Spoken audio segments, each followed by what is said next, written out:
السلام عليكم ورحمة الله وبركاته. الحمد لله رب العالمين، وبه نستعين على أمور الدنيا والدين، ونصلي ونسلم على نبينا وخليلنا وقدوتنا محمد وعلى آله وأصحابه ومن تبعهم بإحسان إلى يوم الدين. أما بعد، Alhamdulillah, pada kesempatan pagi hari ini Allah Subhanahu wa ta'ala mengizinkan kita untuk melanjutkan pembacaan kitab Aqidatul Muslim fi Dhaw'il Kitab wa Sunnah, akidah seorang muslim dalam panduan Al-Quran dan Sunnah.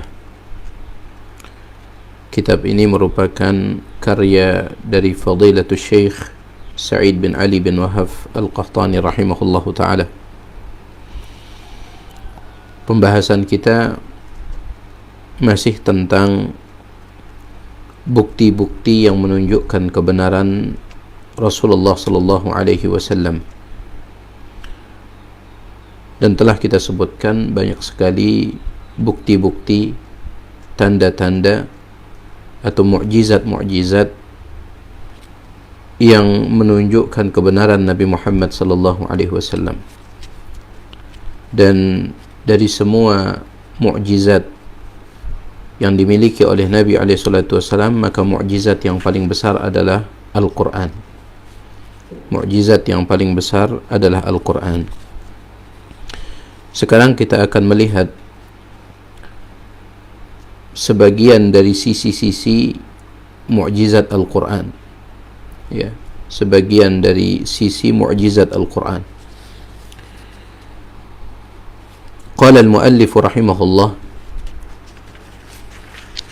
Al-Syekh Sa'id bin Ali bin Wahab Al-Qahtani rahimahullah berkata,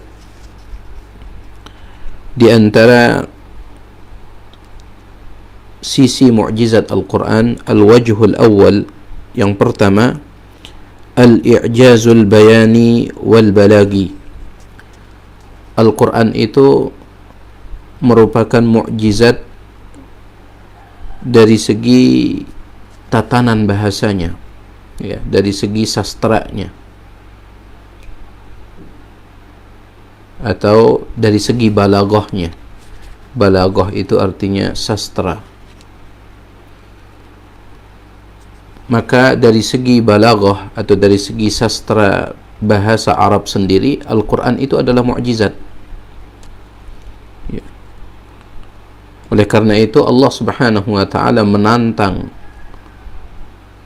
orang-orang yang paling hebat dalam sastra Arab, yaitu orang-orang Arab jahiliyah. Allah tantang mereka untuk membuat sebuah kitab seperti Al-Quran. Mereka tidak mampu. Maka Allah Subhanahu wa ta'ala kurangi. Allah suruh mereka untuk membuat 10 surat seperti surat-surat yang terdapat dalam Al-Quran. Mereka juga tidak mampu. Kemudian Allah Subhanahu wa ta'ala kurangi lagi. Allah minta kepada mereka untuk membuat 1 surat saja seperti yang ada dalam Al-Quran. Mereka juga tidak mampu. Kenapa? Karena sepandai dan sehebat apapun orang di dalam sastra bahasa Arab, maka ia tidak akan pernah bisa menyamai sastra yang ada di dalam Al-Quran atau keindahan balaghah yang ada dalam Al-Quran. Hal itu disebabkan karena Al-Quran kalamullah, firman Allah Subhanahu wa ta'ala. Bagaimana mungkin manusia yang penuh dengan kekurangan akan bisa menyamai ucapan dari Tuhan yang penuh dengan kesempurnaan? Ya. Tidak mungkin makhluk yang penuh dengan kekurangan ini bisa menyamai ucapan Allah Subhanahu wa ta'ala, zat yang maha sempurna. Tentang tantangan untuk membuat sebuah kitab seperti Al-Quran atau untuk mendatangkan 10 surat seperti surat yang terdapat dalam Al-Quran, atau 1 surah saja, itu telah Allah sebutkan di dalam Al-Quran sendiri. Di antaranya Yang pertama dalam surah Al-Isra ayat 88. Allah Subhanahu wa taala berfirman, "Qul la in ijtama'atil insu wal jinnu ala an ya'tu bimithli hadzal Qur'an." Katakanlah, seandainya seluruh manusia dan jin berkumpul untuk mendatangkan sebuah kitab seperti Al-Quran, la ya'tuna bimithlihi, mereka tidak akan mampu mendatangkan dan membuat yang semisal dengan Al-Quran. Walau kana ba'duhum li ba'din zahira, meskipun sebagian mereka saling menolong dengan sebagian yang lain. Tidak mampu. Dalam ayat yang lain Allah Subhanahu wa taala juga menyebutkan, yaitu Allah kurangi, am yaqulu naftarah, dalam surah Yunus ayat 38. Am yaqulu naftarah, apakah mereka mengatakan bahwa Al-Quran itu buat-buatan Muhammad? Apakah mereka menuduh bahwasanya Al-Quran itu merupakan buatannya Muhammad sallallahu alaihi wasallam? Kalau betul seperti itu, qul, katakan kepada mereka, fa'tu bi ashri suwarin mithlihi mubtarayat, maka buatlah 10 surat yang seperti Al-Quran. 10 surat saja. Wad'u man istata'tum min dunillahi in kuntum sadiqin, dan ajaklah siapa saja yang bisa kalian ajak selain daripada Allah kalau kalian betul-betul di dalam tuduhan kalian. Baik. Kemudian Allah kurangi tantangannya menjadi 1 surah saja. Dalam surah Al-Baqarah, wa in kuntum fi raibin mimma nazzalna ala abdina, dan seandainya kalian masih ragu terhadap apa yang telah kami turunkan kepada hamba kami, yaitu Al-Quran, fa'tu bi suratin min mithlih, maka datangkanlah 1 surah saja seperti Al-Quran. Wad'u syuhada'akum min dunillahi in kuntum sadiqin, dan ajaklah ya penolong-penolong kalian selain daripada Allah kalau kalian jujur di dalam tuduhan kalian. Intinya, ya, tidak akan ada orang yang bisa membuat sebuah kitab yang seperti Al-Quran. Kenapa? Karena Al-Quran adalah kalamullah, firman Allah, firman dari Tuhan yang maha sempurna. Dan tidak mungkin, sekali lagi, makhluk yang penuh dengan kekurangan menyamai ucapan dari Allah Tuhan yang maha sempurna. Nah, ini dia sisi yang pertama yang menunjukkan bahwasanya Al-Quran itu mukjizat dari segi bahasa, dari segi tatanannya. Dan ada orang-orang yang berusaha untuk membuat surah-surah tertentu untuk menyamai surah yang ada dalam Al-Quran, ya, seperti yang pernah dilakukan oleh nabi palsu yang bernama Musailimah Al-Kadzab. Ya, Musailimah Al-Kadzab, dia mencoba untuk membuat surah seperti surah yang terdapat dalam Al-Quran, justru membuat orang tertawa. Dalam Al-Quran ada namanya surah Al-Fil. Alam tara kaifa fa'ala rabbuka bi ashabil fil, itu dalam Al-Quran. Ya, tetapi Musailimah Al-Kadzab dia juga membuat surah Al-Fil. Al-Fil wa ma adraka mal fil, ya, lahu khurtumun tawil, dan seterusnya.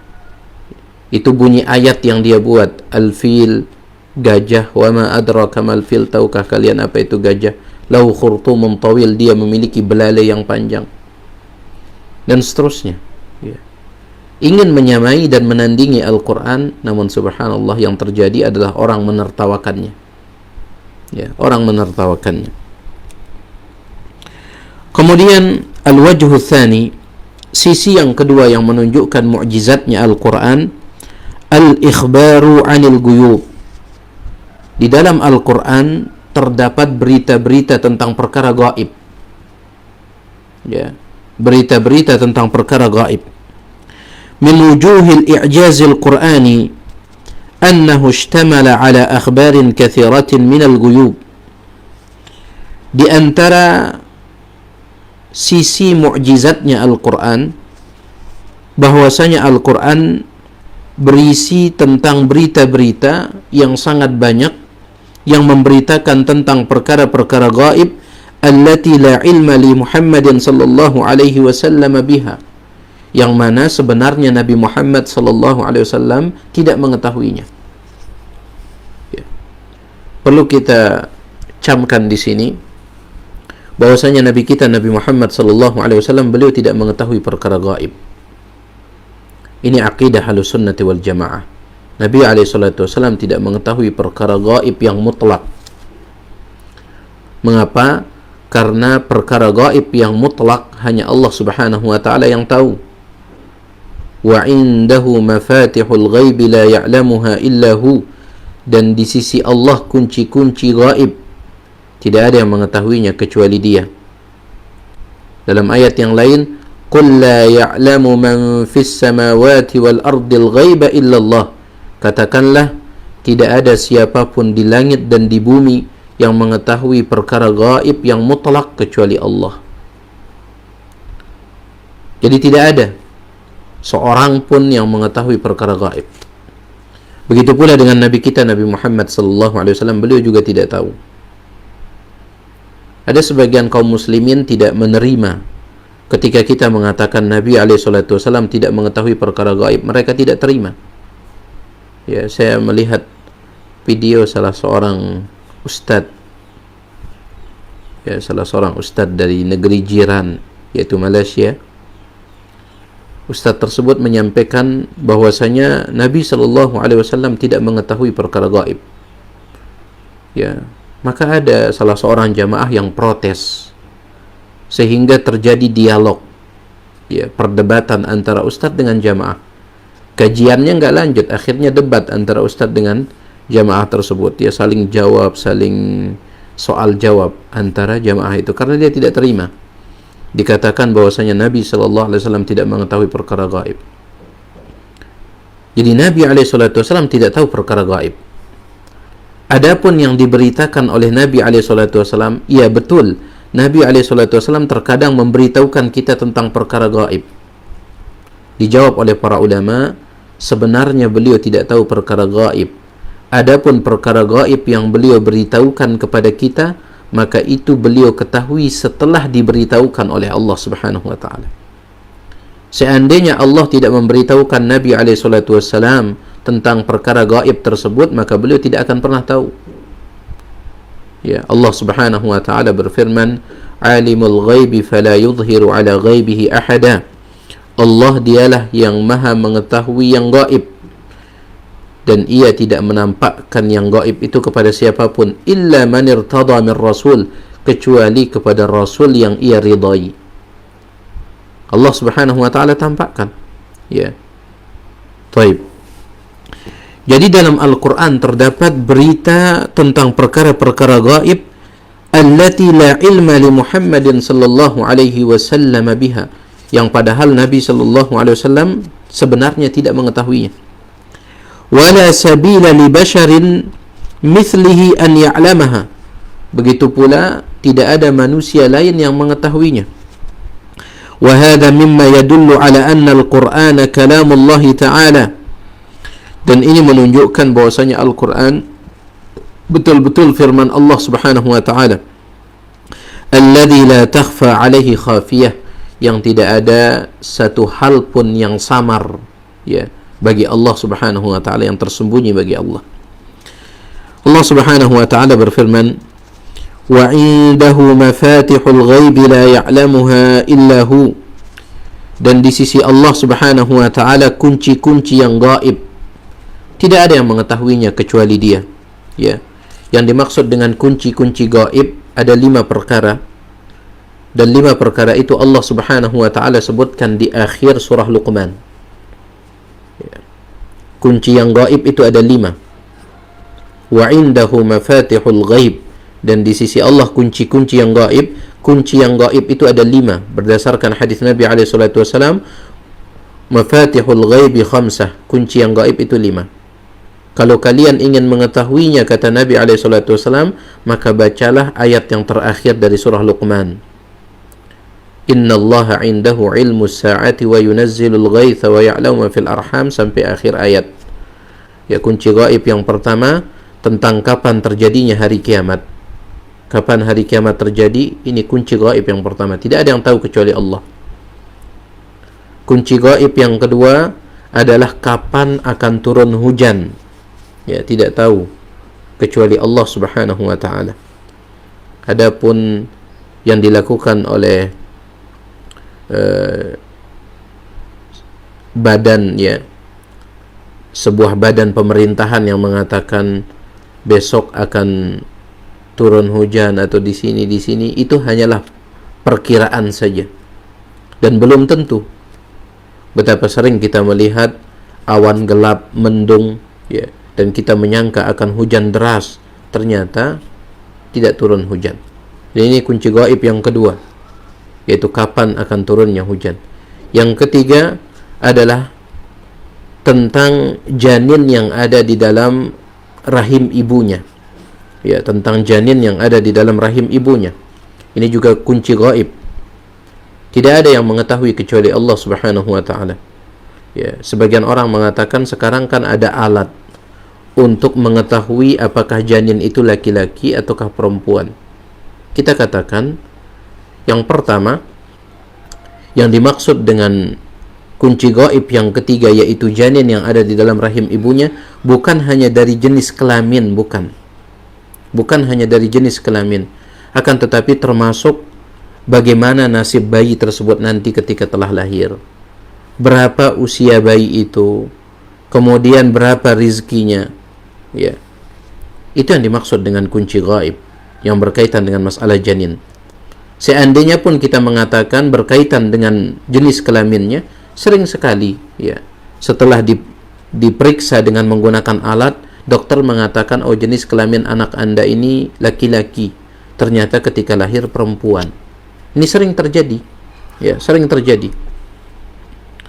Bahkan sering saya sampaikan, ya, salah seorang guru saya dahulu, guru biologi, ya, beliau menceritakan ketika istri beliau sudah hamil besar dan sebentar lagi akan melahirkan, maka dilakukan pemeriksaan, ya, dan berulang-ulang diperiksa. Hasilnya apa? Bahwasanya anak beliau itu perempuan, ya. Janin yang ada di dalam rahim istrinya itu perempuan. Itu hasil pemeriksaan. Maka 1 pekan atau 2 pekan sebelum istrinya melahirkan, dia pun membeli banyak sekali pakaian-pakaian bayi perempuan. Ternyata ketika istrinya melahirkan, yang lahir anak laki-laki. Taib. Kemudian kunci gaib yang ketiga adalah tentang tidak ada yang mengetahui apa yang akan terjadi besok, apa yang akan kita dapatkan besok, apa yang akan kita temukan besok. Tidak ada yang tahu kecuali Allah Subhanahu wa taala. Ya, jangankan besok, ya, 1 jam kemudian atau 2 jam nanti kita tidak tahu apa yang akan kita dapati. Kemudian kunci gaib yang kelima, yang terakhir adalah tidak ada seorang pun yang tahu di mana dia akan mati, ya, di mana ia akan mati atau meninggal dunia. Meskipun terkadang kita lahirnya di Indonesia, belum tentu kita meninggal dunia di Indonesia. Meskipun terkadang kita lahirnya di pulau ini, pulau itu, belum tentu kita meninggal dunia di pulau tersebut. Nah, itulah dia kunci-kunci gaib. Jadi wa indahu mafatihul ghaibi la ya'lamuha illa hu. Dan di sisi Allah kunci-kunci yang gaib tidak ada yang mengetahuinya kecuali Dia. Wa ya'lamu ma fil barri wal bahr. Dan Dia mengetahui apa yang ada di daratan dan di lautan. Wa ma tasqutu min waraqatin illa ya'lamuha. Dan tidak ada satu daun pun yang jatuh dari rantingnya kecuali Dia mengetahuinya. Wala habbatin fi dhulumatil ard. Begitu pula tidak ada satu biji pun di dalam kegelapan bumi kecuali Allah tahu.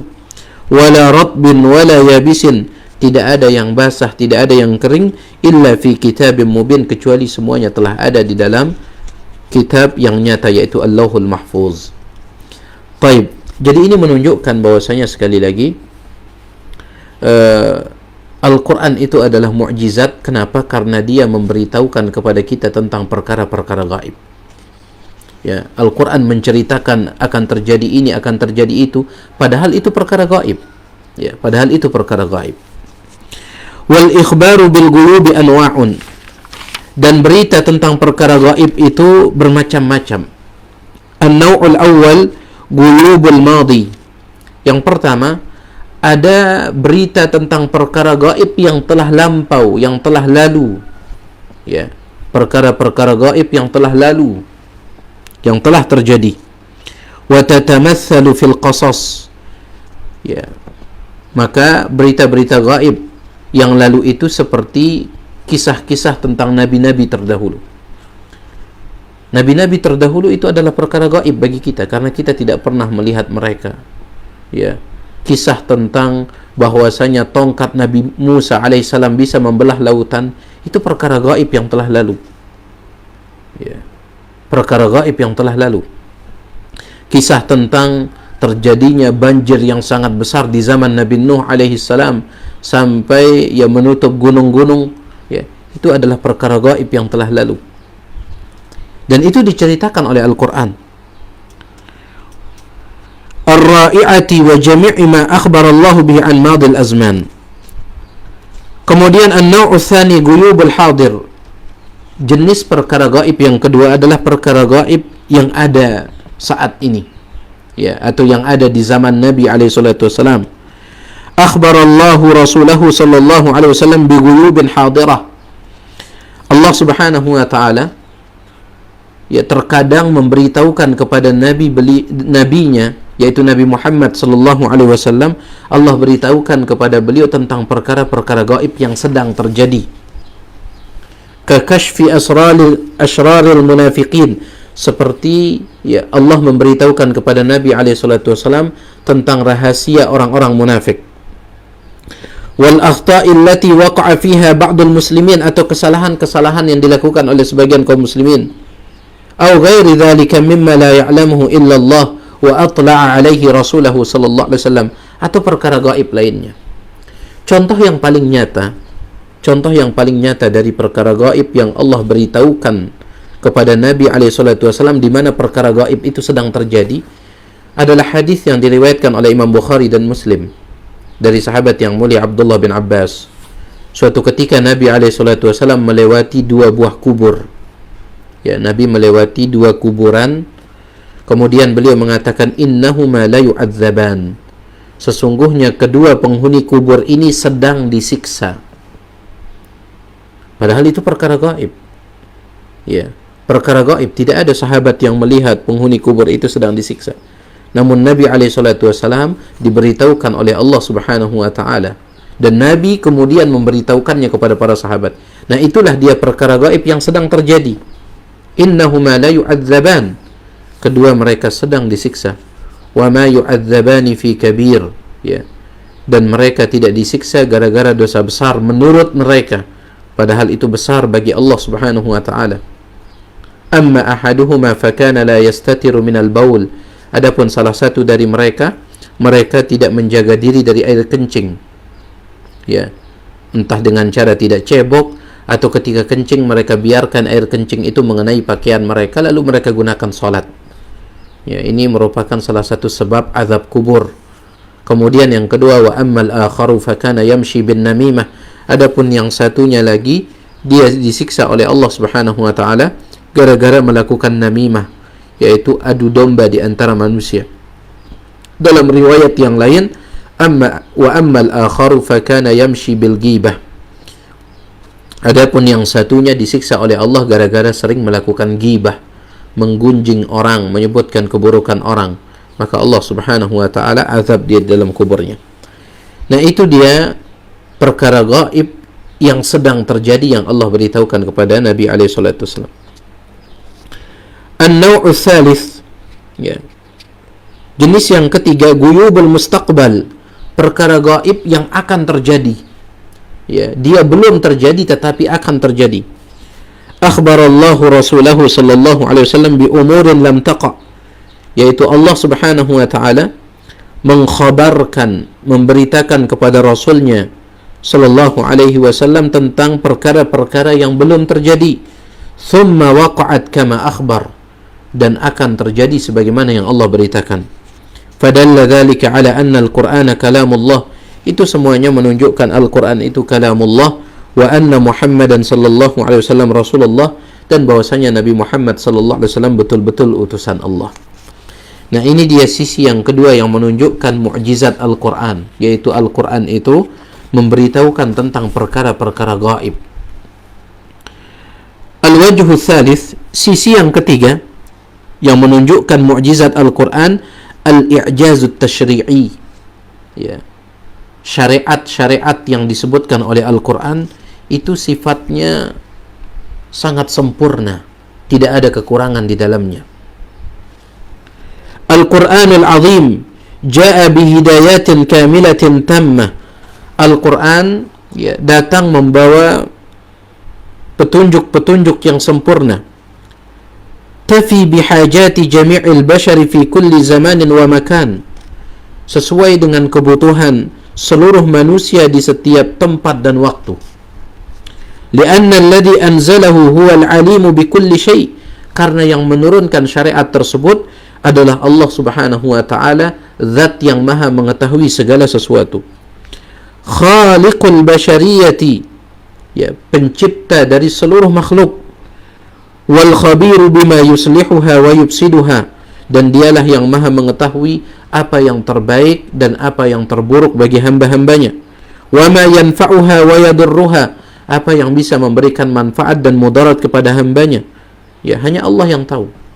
Fa idza syara'a amran jaa fi a'la darajatil hikmati wal khibrah, oleh karena itu setiap syariat yang Allah Subhanahu wa taala buat, maka syariat tersebut merupakan syariat yang paling sempurna.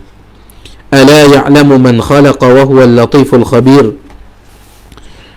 Bukankah ya yang menciptakan dia mengetahui, ya. Ala ya'lamu man khalaq, bukankah zat yang menciptakan itu dia mengetahui, wa huwa al-latiful khabir, dan dia maha latif, ya maha lembut, wal al-khabir maha teliti. Jadi sekali lagi, ya, syariat Allah Subhanahu wa taala yang terdapat dalam Al-Qur'an itu sangatlah sempurna, tidak ada kekurangan padanya. Dan ini menunjukkan betapa mukjizatnya Al-Qur'an. Ya, sering saya sebutkan sebagai contoh adalah hukum-hukum had, ya, hukum-hukum pidana yang ada di dalam Al-Qur'an. Seperti siapa yang mencuri dipotong tangannya. Ya, siapa yang mencuri potong tangan. Di dalam Al-Qur'an. Sebagian orang mengatakan ini hukum yang sadis, ya, hukum yang kejam, itu kata sebahagian orang. Padahal subhanallah, ya, hukum yang Allah Subhanahu wa taala tetapkan di dalam Al-Qur'an, siapa yang mencuri potong tangan, ini adalah hukum yang sempurna. Coba bayangkan saja, seseorang dia ingin mencuri, ya, dia ingin mencuri, tetapi sebelum dia mencuri dia ingat, kalau saya mencuri tangan saya akan dipotong, ya, maka dia akan berpikir 1000 kali sebelum dia mencuri. Untuk apa saya mencuri motor? Untuk apa saya mencuri mobil kalau seandainya tangan saya akan terpotong? Untuk apa? Akhirnya dia pun tidak jadi mencuri. Ya. Makanya lihat negara-negara yang menerapkan hukum seperti ini, seperti Saudi Arabia. Kita lihat di Saudi Arabia, apalagi di Al-Haramain, ya, Makkah dan Madinah. Ketika azan berkumandang, subhanallah, orang langsung menghentikan jual beli mereka. Ya. Terkadang mereka sholat, toko mereka masih terbuka. Tidak ada yang hilang. Tidak ada yang mencuri. Kenapa? Karena mereka tahu, untuk apa saya mencuri sedangkan tangan saya akan terpotong. Ya. Akhirnya terjadilah keamanan. Tidak ada orang yang mencuri ini, mencuri itu. Adapun seperti, ya, di negara kita, jangankan tokonya itu dibiarkan terbuka, tokonya ditutup atau digembok pun, ya, gemboknya dirusak. Jadi hukum Allah Subhanahu wa taala sempurna. Begitu pula dengan hukum qisas, siapa yang membunuh akan dibunuh. Orang dia ingin membunuh si fulan, dia ingin membunuh si fulan, Tetapi dia ingat, kalau saya membunuh, saya yang akan dibunuh, maka dia akan berpikir 1000 kali sebelum dia membunuh. Untuk apa saya bunuh dia kalau seandainya saya juga dibunuh? Ya. Nah, ini dia menunjukkan mukjizatnya Al-Quran, bahwasanya syariat yang terdapat dalam Al-Quran itu sempurna. Berbeda dengan hukum manusia. Seandainya berkumpul semua orang yang cerdas di atas muka bumi ini, mereka berkumpul, kemudian mereka membuat aturan-aturan, ya, maka pasti ada saja kekurangan di dalam aturan yang mereka buat, pasti. Tetapi aturan Allah yang Allah sebutkan dalam Al-Quran tidak ada kekurangan di dalamnya, sedikit pun. وَيَزْدَادُ الْوُضُوحُ عِنْدَ التَّأَمُّلِ فِي أَحْوَالِ الْأَنْظِمَةِ وَالْقَوَانِينِ الْبَشَرِيَّةِ. Hal ini akan semakin jelas kalau kita memperhatikan undang-undang yang dibuat oleh manusia, allati yadhharu ajzuha an mu'alajatil mushkilatil bashariyah, di mana undang-undang tersebut, ya, tidak mampu untuk mengobati permasalahan manusia. Ya. Tidak mampu untuk mengobati permasalahan manusia. Ada orang mencuri besar-besaran, ya, dia mencuri ratusan juta bahkan miliaran, ya, rupiah dia curi.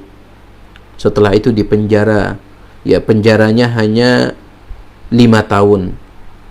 Setelah 5 tahun di penjara dia keluar, ya, maka bisa jadi dia akan mencuri lagi.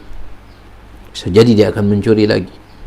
Ada orang membunuh di penjara, ya, penjaranya 10 tahun. Setelah keluar dari penjara bisa jadi dia membunuh lagi. Jadi undang-undang yang dibuat oleh manusia, peraturan yang dibuat oleh manusia itu lemah, tidak mampu untuk menjadi solusi dari permasalahan manusia. Wa musayaratil awda'i wal azmiyati wal ahwal mimma yattarru ashabuha ila al-istimrari fi at-ta'dili wa ziyadati wan naqs. Oleh karena itu peraturan tersebut sering direvisi, ya, sering diralat. Oh, peraturan ini sudah tidak cocok lagi, ganti. Peraturan ini sudah tidak cocok lagi, ganti. Peraturan itu sudah tidak cocok lagi, ganti. Ini peraturan manusia, undang-undang manusia. Karena undang-undang atau peraturan mereka itu penuh dengan kekurangan, sehingga sering diganti-ganti, sering direvisi, sering diralat. Adapun peraturan dari Allah Subhanahu wa taala, sejak zaman Nabi alaihi salatu wasallam mencuri, ya, sejak zaman Nabi alaihi salatu wasallam kalau ada orang mencuri maka potong tangan. Sejak zaman Nabi alaihi salatu wasallam kalau ada orang mencuri potong tangan, sampai dengan menjelang hari kiamat nanti. Kalau ada orang mencuri potong tangan, ini hukum Allah Subhanahu wa taala, enggak dirubah sedikit pun.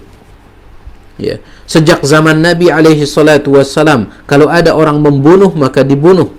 Ya, sampai menjelang hari kiamat nanti kalau ada orang membunuh juga dibunuh.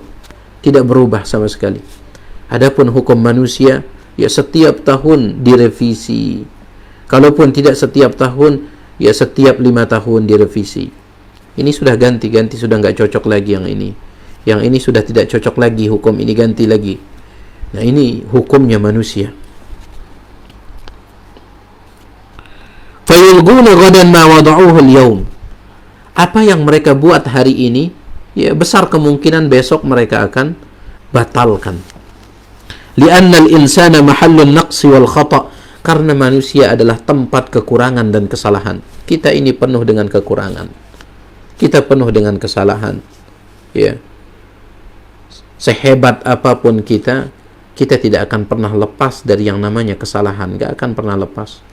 Nabi SAW bersabda, kullu bani Adam khata'. Setiap anak Adam, anak manusia itu khata'. Perhatikan, dalam bahasa Arab, khata' itu namanya sighah mubalaghah. Ya. Kata khata' itu namanya sighah mubalaghah. Sighah mubalaghah artinya bentuk yang berlebih-lebihan.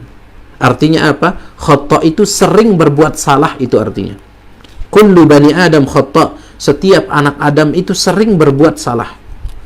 Bukan sekedar berbuat salah, tetapi sering berbuat salah. Ya, kita ini tempat kekurangan, tempat kesalahan. Oleh karena itu nggak boleh kita sombong. Ya. Satu-satunya yang boleh sombong hanyalah Allah Subhanahu wa ta'ala. Oleh karena itu di antara nama Allah Al-Mutakabbir. Al-Mutakabbir artinya apa? Zat yang maha sombong. Perhatikan, sifat sombong pada Allah Subhanahu wa taala itu adalah kemuliaan. Tetapi sifat sombong pada manusia itu adalah kehinaan. Ya. Tetapi sifat sombong pada Allah itu kemuliaan bagi Allah Subhanahu wa taala. Kenapa? Karena memang Allah berhak untuk sombong. Mengapa Allah berhak untuk sombong? Allah zat yang maha sempurna. Allah zat yang maha sempurna. Dari segala sisi Allah sempurna. Zatnya sempurna, sifat-sifatnya sempurna, nama-namanya sempurna, perbuatan-perbuatannya sempurna. Ya, Allah zat yang maha sempurna. Oleh karena itu Allah berhak untuk sombong. Adapun kita manusia ini, apa yang akan kita sombongkan? Kita ini adalah makhluk yang penuh dengan kekurangan. Kita lebih banyak kurangnya daripada lebihnya. Ya. Banyak kekurangan kita. Jadi nggak ada hak bagi kita untuk sombong. Dikatakan oleh Al-Imam Ibn Hibban Al-Busti rahimahullahu ta'ala, manusia ini tidak pantas untuk sombong. Kenapa? Karena awalnya manusia ini adalah setetes air mani yang hina. Bagaimana mungkin kita sombong sedangkan awalnya kita, ya, awal penciptaan kita itu dari setetes air mani yang hina. Kemudian nanti ketika kita mati, kita akan menjadi bangkai yang busuk. Ya. Dan selama kita hidup, kita selalu membawa kotoran. Kemanapun kita pergi, kita membawa kotoran. Di mana? Dalam perut kita ini. Nasib baik perut kita tidak transparan. Ya. Seandainya perut kita transparan, orang akan melihat kotoran dalam perut kita. Orang akan jijik. Ya. Orang akan jijik untuk duduk bersama kita. Sehebat apapun pakaian kita, kita pakai dasi, pakai sepatu, ya, kemudian pakai kacamata, ya, kita menggunakan baju yang harganya ada yang pakai puluhan juta bajunya. Kita ini tetap adalah septic tank yang berjalan. Ya, kita ini adalah toilet yang berjalan, septic tank yang berjalan. Kenapa? Karena selama kita hidup, kita selalu kemana-mana membawa kotoran. Itu kata Imam Ibn Hibban rahimahullah. Apa yang harus kita sombongkan? Ya, atau apa yang bisa kita sombongkan? Kita awalnya setetes air mani dan nanti akan berakhir menjadi bangkai yang busuk. Kemudian selama hidup kita adalah septic tank yang berjalan. Ya, WC toilet yang berjalan. Subhanallah. Taib. Jadi dikatakan oleh Syekh, li'anna al-insana mahallun naqsi wal khata'. Ya, manusia itu tempat segala kekurangan dan kesalahan. Wal jahlu li'a'maqin nafsi al-bashari wal jahli li'a'maqin nafsi al-bashariyah. Begitu pula manusia ini penuh dengan kejahilan. Ya. Lebih banyak yang kita tidak tahu daripada yang kita tahu. Allah Subhanahu wa taala berfirman, "Wa ma utitum minal ilmi illa qalila." Dan kalian tidak diberikan ilmu kecuali sedikit saja. Ya, dalam hadis yang sahih riwayat Imam Bukhari, Nabi Musa alaihi salam, atau dalam sebuah hadis, ya, dalam sebuah hadis Nabi Musa alaihi salam, beliau ketika berada dalam satu kapal, ya, bersama dengan Nabi Khadir, ya, tatkala Nabi Musa alaihi salam satu kapal laut, ya, bersama Nabi Khadir. Tiba-tiba di pinggir kapal laut itu, di ujung kapal laut itu ada seekor, apa namanya, seekor burung, ya, bertengger di sana, berdiri. Lalu burung tersebut dia mematuk, ya, dia mematukkan paruhnya, mulutnya ke dalam air laut. Ya, dia minum kemudian dia pergi. Kata Nabi Khadir alaihissalam, "Wahai Musa, lihatkah engkau tadi? Sesungguhnya ilmu yang Allah berikan kepada kita itu hanyalah seperti air yang diminum oleh burung tadi." Ya, ilmu yang Allah berikan kepada kita manusia ini hanyalah seperti air yang diminum oleh burung tadi. Sedangkan air laut yang luas ini, sedangkan ilmu Allah yang tersisa bagaikan, apa namanya, air laut yang luas ini. Subhanallah. Jadi manusia ini tempat kekurangan, kesalahan, dan juga kita ini tempat kejahilan. Ya, kita lebih banyak tidak tahunya daripada tahunya. Sekali lagi, tidak boleh kita sombong. Tidak boleh kita sombong. Meskipun kita sudah punya ilmu kita sangat sedikit. Ya. Pernah saya sampaikan, Al-Imam Az-Zuhri rahimahullah. Suatu ketika Al-Imam Az-Zuhri, beliau mendengar seorang khatib atau seorang muballigh, ya, menyampaikan ceramah di hadapan orang di sebuah masjid. Al-Imam Az-Zuhri, ulama dulu. Di dalam ceramahnya, muballigh tersebut mengatakan, ya, bahwasanya Nabi alaihi salatu wasallam bersabda. Lalu dia menyebutkan hadisnya. Apa kata Imam Az-Zuhri rahimahullahu taala? Itu bukanlah hadis. Yang engkau baca itu bukan hadis. Ya. Maka langsung muballigh tersebut dia down, ya. Langsung dia lemah dan dia berhenti berbicara. Kenapa? Karena yang mengkritiknya adalah seorang imam besar, Imam Az-Zuhri. Ya, dan sepertinya dia tidak tahu Imam Az-Zuhri ada di antara jamaah pada saat itu. Langsung Imam Az-Zuhri mengatakan, khatib, itu bukan hadis itu. Muballigh, itu bukan hadis itu. Langsung akhirnya khatib atau muballigh tersebut berhenti. Maka Imam Az-Zuhri rahimahullah, beliau didekati oleh seorang anak kecil, ya, seorang anak kecil yang mungkin sudah berumur 10 atau belasan tahun. Kemudian berkata kepada Al-Imam Az-Zuhri rahimahullah, "Wahai Imam, apakah Anda telah menghafal semua hadis Nabi alaihi salatu wasallam?" Kata Al-Imam Az-Zuhri rahimahullah, "Tidak." "Apakah Anda sudah menghafal setengah dari hadis Nabi alaihi salatu wasallam?" "Setengah." Imam Az-Zuhri mengatakan, "Tidak." "Apakah Anda sudah menghafal sepertiga dari hadis Nabi alaihi salatu wasallam?" Imam Az-Zuhri mengatakan, "Juga tidak." Apa kata anak kecil tersebut? "Wahai Imam, seandainya ya, Anda menghafalkan setengah dari hadis Nabi alaihi salatu wasallam. Seandainya Anda menghafalkan setengah dari hadis Nabi alaihi salatu wasallam, maka bisa jadi hadis yang dibaca oleh muballigh tadi, bisa jadi hadis itu terdapat di dalam setengah yang Anda belum hafalkan. Bisa jadi. Ya, itu kalau seandainya Anda menghafalkan setengah dari hadis Nabi alaihi salatu wasallam. Bisa jadi hadis yang dibaca oleh muballigh tadi berada di dalam setengah yang belum Anda hafalkan." Ya, fasakata Az-Zuhri, maka Al-Imam Az-Zuhri pun langsung terdiam. Ya, beliau langsung terdiam. Tidak bisa membantah ucapan anak kecil tadi. Jadi subhanallah, kita ini lebih banyak tidak tahunya daripada tahunya. Makanya ada sebuah ucapan dari Al-Imam Asy-Syafi'i rahimahullah, beliau mengatakan, semakin saya mendapatkan tambahan ilmu, semakin saya mengetahui bahwa saya ini jahil. Ya. Setiap kali ada ilmu baru yang saya tahu, maka semakin saya yakin saya ini jahil, kata Imam Syafi'i rahimahullah. Ya. Dan ini terbukti. Setiap kali kita menemukan ilmu baru, kita mengatakan, "Oh, begitu ya. Ya, begitu ya, saya baru tahu ini." Menunjukkan kita ini jahil. Lebih banyak yang kita tidak tahu daripada tahunya. Baik. Intinya, undang-undang, peraturan yang dibuat oleh manusia penuh dengan kekurangan.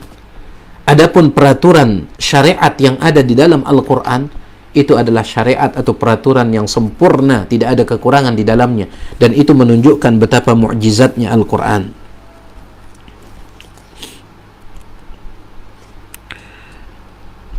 وهذا دليل حسي مشاهد على عجز جميع البشر عن الإتيان بأنظمة تصلح الخلق وتقوم أخلاقهم.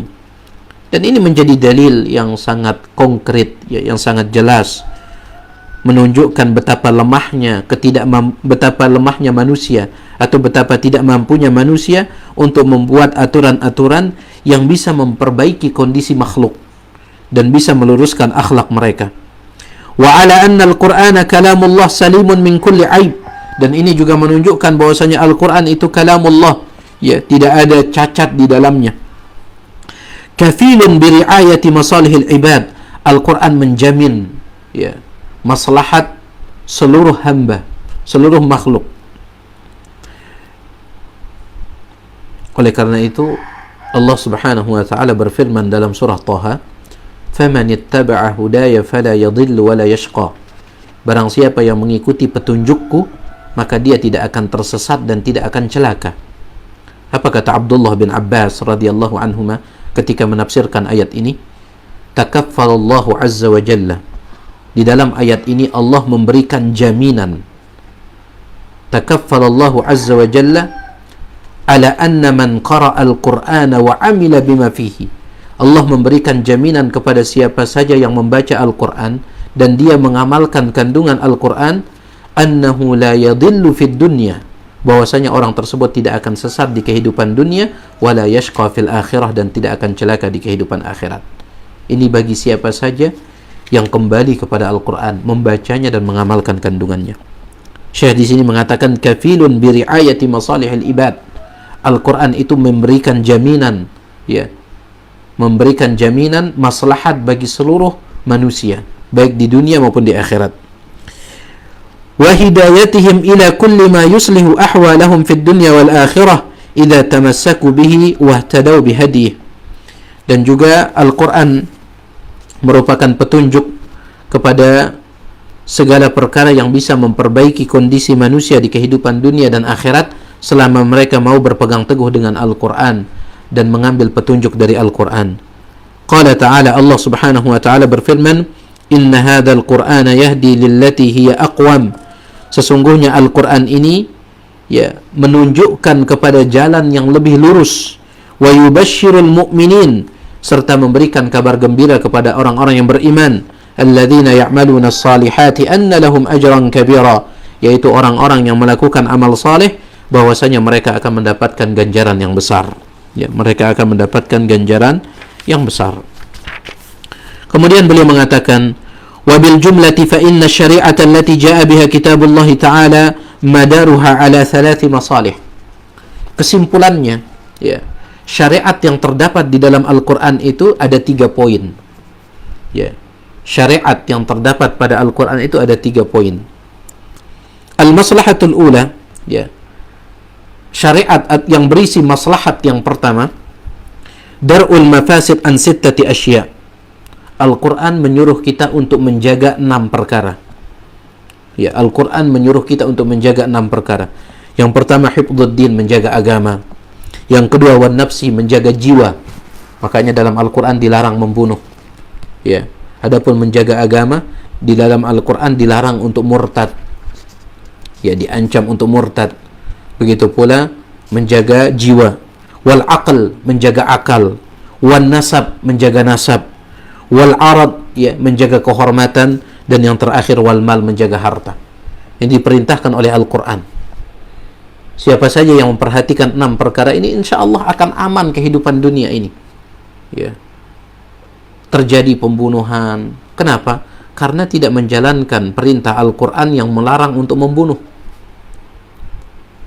Kehormatan menjadi rusak, nasab menjadi rusak gara-gara apa? Perzinahan. Apa sebabnya? Tidak memperhatikan aturan Al-Quran yang mengatakan wala taqrabuz zina, jangan dekati zina. Ada orang melakukan perampokan, ada orang melakukan pencurian. Kenapa? Karena mereka tidak memperhatikan larangan Al-Quran, di mana Al-Quran melarang kita untuk mengganggu harta orang lain. Jadi Al-Quran, ya, yang pertama itu, ya, untuk menjaga maslahat manusia, maka Al-Quran melarang kita untuk mengganggu atau merusak 6 perkara. Ya, justru Al-Quran menyuruh kita menjaga yang 6 perkara ini. Yang pertama adalah agama, yang kedua adalah jiwa, yang ketiga adalah akal. Oleh karena itu Al-Quran melarang merusak akal dengan cara minum khamr, ya. Begitu pula yang semisalnya. Kemudian yang keempat adalah nasab, yang kelima adalah kehormatan, dan yang terakhir adalah harta. Kemudian al-maslahatus tsaniyah, poin yang kedua, di mana Al-Quran datang membawa syariat untuk menjaga maslahat manusia. Poin yang kedua, jalbul masalih faqad fataha al-Qur'anu al-abwaba li jalbi al-masalih fi jami' al-mayadin wa saddi kulli dhari'atin tuaddi ila ad-darar. Ya, Al-Quran menyuruh kita untuk melakukan segala hal yang bisa mendatangkan manfaat bagi kita. Ya. Allah Subhanahu wa taala berfirman, fastabiqul khairat. Berlomba-lombalah kalian atau bersegeralah kalian melakukan kebaikan. Karena kebaikan akan menjadi satu hal yang mendatangkan maslahat bagi kita. Al-maslahatu tsalitsah, kemudian poin yang ketiga di mana Al-Qur'an datang membawa syariat untuk menjaga maslahat manusia, al-jaryu ala makarimil akhlaq wa mahasinil adat, yaitu Al-Quran menyuruh kita untuk berakhlak yang mulia, mengajarkan kepada kita akhlak yang mulia.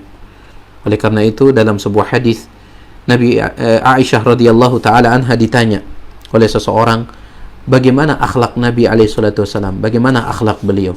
Kata Aisyah, ama qara'tal Quran, tidakkah engkau membaca Al-Quran? Orang tersebut mengatakan, saya baca Al-Quran. Maka Aisyah mengatakan, kana khuluquhul Quran, akhlak Nabi SAW itu adalah Al-Quran. Artinya apa? Apa yang diperintahkan oleh Al-Quran, ya, dari perbuatan-perbuatan baik, dari akhlak-akhlak baik, telah dicontohkan oleh Nabi SAW, sehingga beliau pun menjadi manusia yang paling baik akhlaknya, sampai dipuji langsung oleh Allah Subhanahu wa taala, wa innaka la'ala khuluqin azim, dan sesungguhnya engkau berada di atas akhlak yang mulia. Tapi itu dia secara umum tentang kandungan Al-Quran yang berisi tentang syariat-syariat yang menjaga maslahat manusia. Kemudian yang terakhir, al-wajhur rabi' al-i'jazul ilmi al-hadith, yang menunjukkan bahwasanya Al-Quran itu adalah mukjizat. Sebagian dari isi-isi Al-Quran telah dibuktikan, ya, telah dibuktikan oleh penemuan-penemuan yang ada di zaman ini, ya, telah dibuktikan oleh penemuan-penemuan yang ada di zaman ini. Ya, suatu contoh, ya, firman Allah Subhanahu wa taala dalam surah Al-An'am atau Al-A'raf, ya, Allah Subhanahu wa taala menyebutkan bahwasanya siapa yang Allah Subhanahu wa taala sesatkan, maka seolah-olah orang tersebut dia naik ke langit, ya, dia terbang ke atas. Orang yang Allah sesatkan itu seperti dia terbang ke atas sehingga dadanya pun menjadi sempit, ya, dadanya pun menjadi sesak. Subhanallah, ini sesuai dengan penemuan, sesuai dengan penelitian, bahwasanya di atas itu kadar oksigen semakin berkurang, ya. Semakin atas maka kadar oksigen semakin berkurang sehingga orang akan sulit untuk bernapas.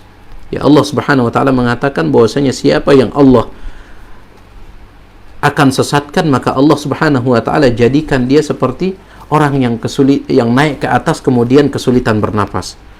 Ya. Karena semakin atas itu kadar oksigen semakin berkurang. Begitu pula dengan penelitian-penelitian yang lain yang Allah Subhanahu wa taala telah kabarkan di dalam Al-Qur'an dan berhasil diteliti di zaman ini. Ya, marajal bahraini yaltaqiyan, tentang dua lautan yang berjumpa, itu telah ditemukan oleh para peneliti. Ini menunjukkan bahwasanya Al-Qur'an ini adalah mukjizat. Ya. Saya pernah melihat sebuah video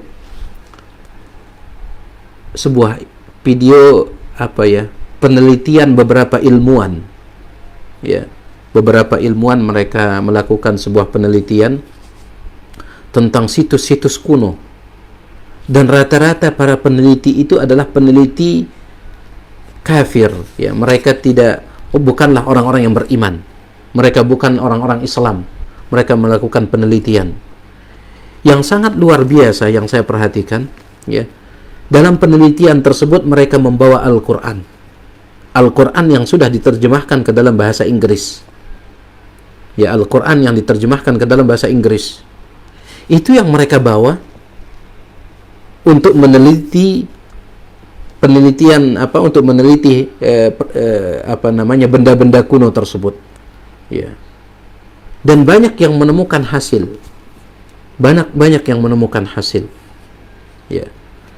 Saya juga pernah apa namanya, membaca sebuah cerita dari seorang dokter, ya, di mana dokter tersebut atau seorang peneliti secara umum, dan dia adalah peneliti muslim. Suatu ketika, ya, dia bersama teman-temannya, rata-rata temannya itu non-muslim, hanya dia sendiri yang muslim. Suatu ketika mereka meneliti sebuah ranting kayu yang mereka baru potong. Ya, mereka memotong sebuah ranting kayu, kemudian mereka masukkan ke dalam box, ya, box kaca, kotak kaca. Lalu mereka lihat, ya, mereka biarkan beberapa hari. Subhanallah, ya. Apa namanya, ranting kayu tersebut dia terus mengeluarkan getah, ya. Jadi getahnya bukan getahnya mengalir, tidak, akan tetapi seperti orang meniup balon itu, dia kembung kempis gitu, kembung kempis begitu terus, yang keluar dari potongan ranting kayu tersebut, ya. Jadi seperti orang yang meniup balon itu, ditiup, kemudian dikempiskan lagi, ditiup, dikempiskan lagi, ditiup, dikempiskan lagi, begitu, ya. Gimana ya yang gambarinnya? Intinya, ya, dari ranting kayu yang dipotong itu, getahnya itu dia ngembung kempis gitu.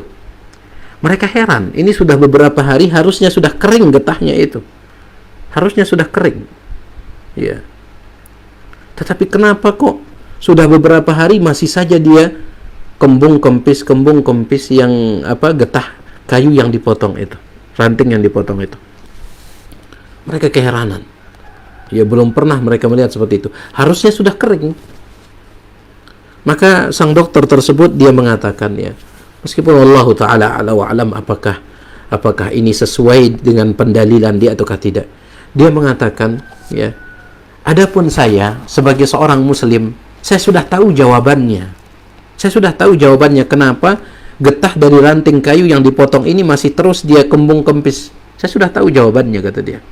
Sebagai seorang muslim, ya, yaitu Tuhan kami Allah Subhanahu wa taala telah berfirman di dalam Al-Qur'an surah Al-Isra, "Wa in min syai'in illa yusabbihu bihamdihi walakin la tafqahuna tasbihahum."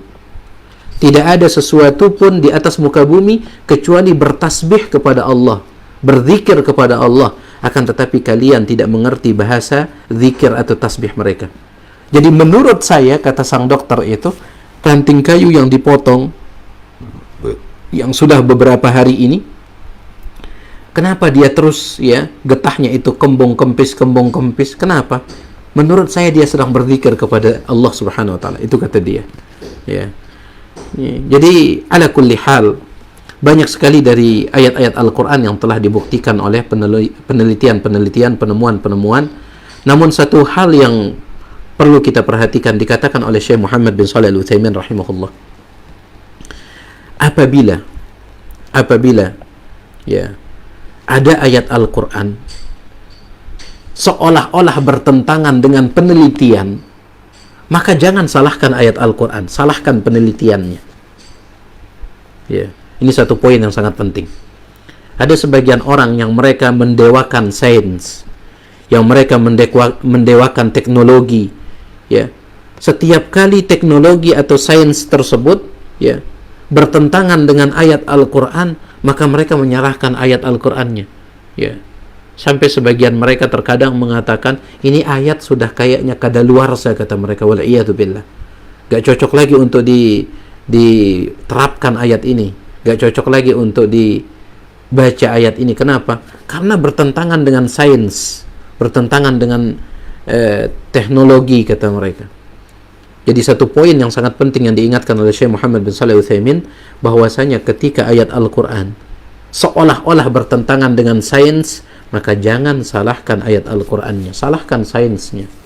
Ya, salahkan sainsnya. Kenapa? Karena ayat Al-Quran tidak mungkin salah. Demi Allah, ayat Al-Quran tidak mungkin salah.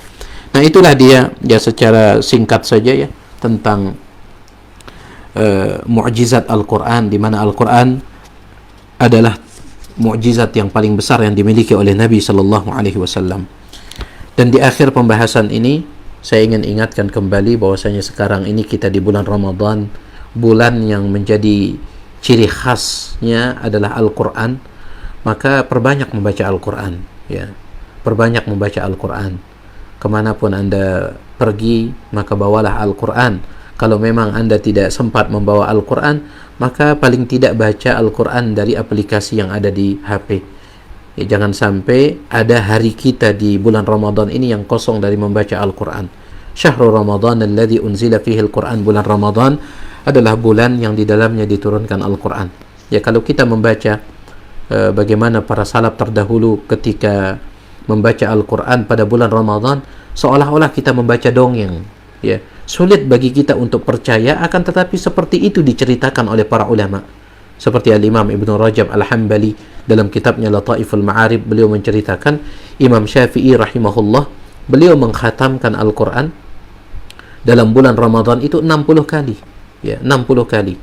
Seperti itu, ya, riwayat yang sampai kepada kita. Ya, meskipun betul Nabi SAW melarang untuk mengkhatamkan Al-Quran kurang dari 3 hari, dilarang oleh Nabi SAW. Dalam sebagian riwayat 7 hari, sebagian riwayat mengatakan jangan khatamkan Al-Quran kurang dari 3 hari.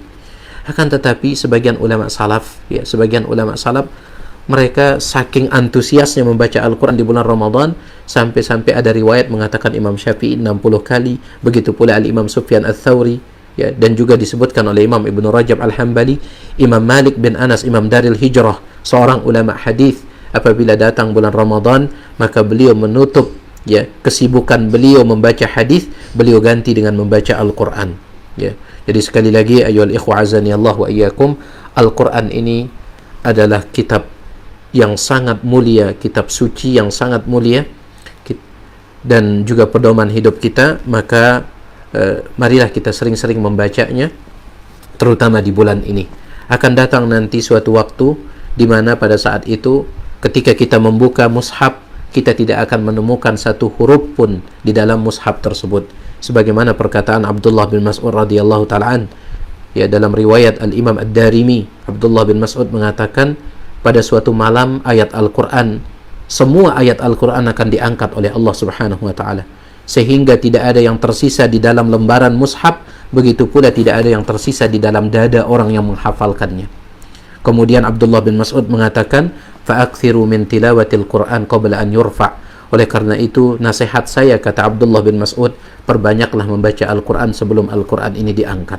Perbanyak membaca Al-Quran sebelum Al-Quran diangkat, terutama di bulan yang mulia ini. Wallahu ta'ala a'la wa a'lam. Mohon maaf atas segala kekurangan. Subhanakallahumma bihamdik, asyhadu an la ilaha illa anta, astaghfiruka wa atubu ilaik. Assalamualaikum warahmatullahi wabarakatuh.